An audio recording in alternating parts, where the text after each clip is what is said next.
आज हामी कहाँ छौँ ल भन्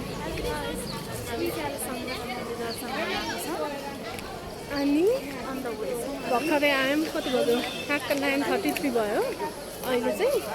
अनि हामी यहाँ ठ्याक्क हजुरहरूलाई देखाउँछौँ शङ्कर मन्दिर आइसकेको छौँ प्राङ्गणमा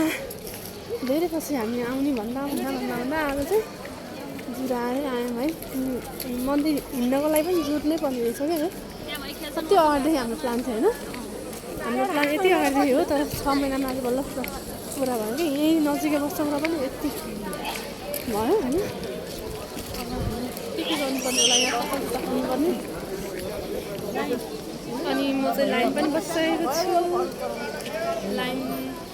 धेरै लामो पनि छैन है यति ठिकै हो नि अस्ति हामी आउँदाखेरि बिहान कति लाइन बस्यो भने त उहीँ अगाडि गएर बसेको त्यो त धेरै नजिक हो हामी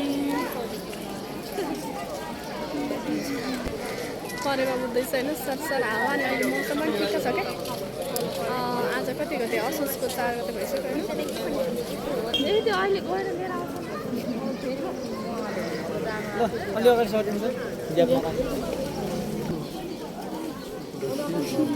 कस्तो लगिरहेछ दाजु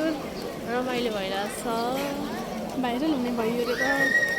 गाडो अहिले भन्दा पुरा मिलोस् हाम्रो भाइरल होस्